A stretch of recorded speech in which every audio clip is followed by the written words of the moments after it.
Mbah Jum, begitu beliau dipanggil. Saya bertemu dengannya pada tahun 2008 saat berlibur di Yogyakarta. Saya tidak hafal nama-nama desa di Jogja, maka jangan tanya pada saya di mana desa Mbah Jum atau di mana pasar tempat Mbah Jum berjualan. Karena kisah ini saya tulis berdasarkan obrolan saya dengan cucu beliau. Jadi saya nggak ngikutin Mbah Jum sampai ke pasar ya. Di samping itu saya tidak memiliki dokumentasi apapun tentang beliau, termasuk gambar yang beredar di sosial media itu bukan gambar beliau. Begitu juga dengan gambar yang saya gunakan saat ini juga bukan gambar atau ilustrasi rumah beliau. Kisah ini kemudian saya tulis pada tahun 2018, artinya 10 tahun setelah kejadian ya. Saya dokumentasikan di Telegram saya pada tanggal 1 Mei 2018 dan viral pada tahun itu. Dan akhirnya kembali viral lagi pada tahun 2023 ini. Mbah Jum seorang tunanetra yang berprofesi sebagai pedagang tempe. Setiap pagi, beliau dibonceng cucunya ke pasar untuk berjualan tempe. Sesampainya di pasar, tempe segera digelar. Sambil menunggu pembeli datang, di saat pedagang lain sibuk menghitung uang dan ngerumpi dengan sesama pedagang, Mbah Jum selalu bersenandung sholawat.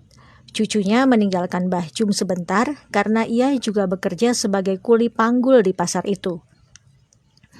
2 jam kemudian cucunya datang kembali untuk mengantar si mbahnya pulang ke rumah. Tidak sampai 2 jam dagangan tempe Mbah Jum sudah habis ludes. Mbah Jum selalu pulang paling awal dibanding pedagang lainnya. Sebelum pulang, Mbah Jum selalu meminta cucunya menghitung uang hasil dagangannya dulu. Bila cucunya menyebut angka lebih dari Rp50.000, Mbah Jum selalu minta cucunya mampir ke masjid untuk memasukkan uang lebihnya itu ke kotak amal. Saat saya tanya, kenapa begitu?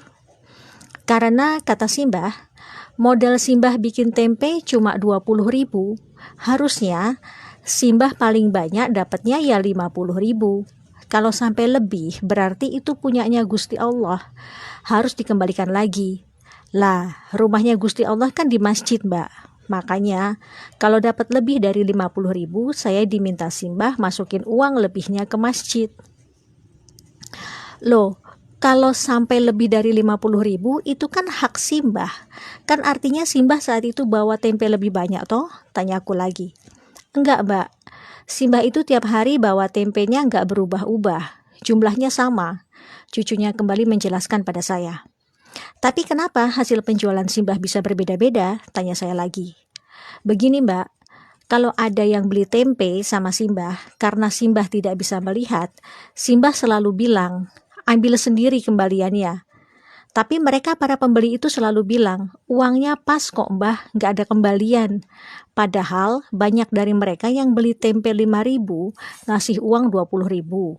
Ada yang beli tempe 10.000, ngasih uang 50.000. Dan mereka semua selalu bilang uangnya pas, nggak ada kembalian.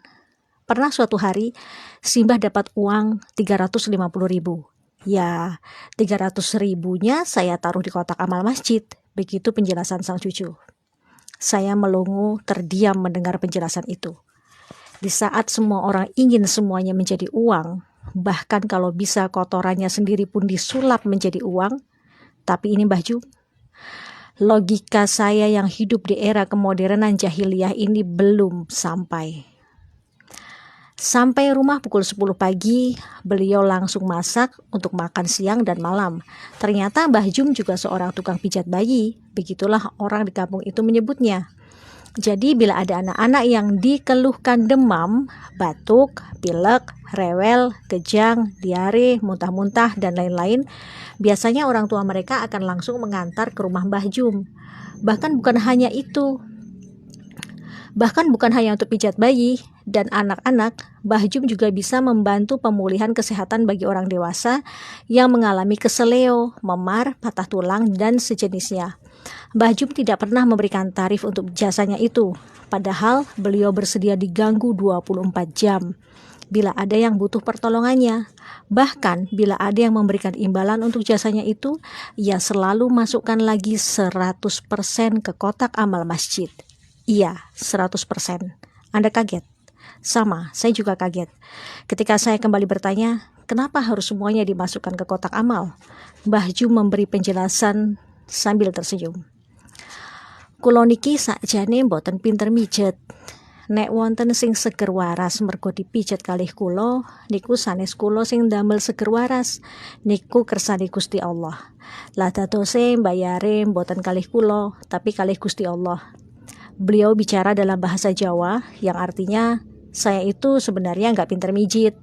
Kalau ada yang sembuh karena saya pijit, itu bukan karena saya, tapi karena Gusti Allah. Jadi bayarnya bukan sama saya, tapi sama Gusti Allah. Lagi-lagi saya terdiam, lurus menatap wajah keriputnya yang bersih. Ternyata manusia yang datang dari peradaban kapitalis akan terkaget-kaget saat dihadapkan oleh peradaban sedekah tingkat tinggi macam ini. Di mana di era kapitalis orang sekarat saja masih bisa dijadikan lahan bisnis. Jangankan bicara gratis, dengan menggunakan kartu BPJS saja sudah membuat beberapa oknum medis sinis. Mbah Jum tinggal bersama 5 orang cucunya. Sebenarnya yang cucu kandung Mbah Jum hanya satu, yaitu yang paling besar usia 20 tahun, laki-laki, yang selalu mengantar dan menemani Mbah Jum berjualan tempe di pasar. 4 orang cucunya yang lain itu adalah anak-anak yatim piatu dari tetangganya yang dulu rumahnya kebakaran. Masing-masing mereka berumur 12 tahun laki-laki, 10 tahun laki-laki, 8 tahun laki-laki, dan 7 tahun perempuan. Dikarenakan kondisinya yang tunanetra sejak lahir, membuat Mbah Jum tidak bisa membaca dan menulis. Namun ternyata ia hafal 30 juz Quran. Masya Allah. Cucunya yang paling besar ternyata guru mengaji untuk anak-anak di kampung mereka. Keempat orang cucu-cucu angkatnya ternyata semuanya sudah khatam Quran. Bahkan 2 di antaranya sudah ada yang hafal 6 juz dan 2 juz. Kula niki tiyang kampung, boten saged ningali nopo-nopo ket bayi. Alhamdulillah kersane Gusti Allah, kula diparingi berkah, saged hafal Quran. Gusti Allah niku benar-benar adil kalih kula. Beliau bicara dalam bahasa Jawa yang artinya, saya ini orang kampung, tidak bisa melihat apapun dari bayi. Alhamdulillah kehendak Gusti Allah saya diberi keberkahan, bisa hafal Quran. Gusti Allah itu benar-benar adil sama saya.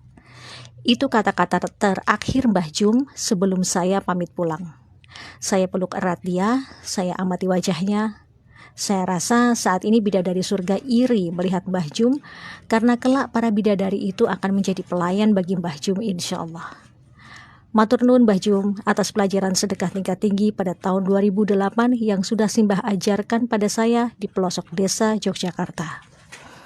Saya Irena Rajiman. Wassalamualaikum warahmatullahi wabarakatuh.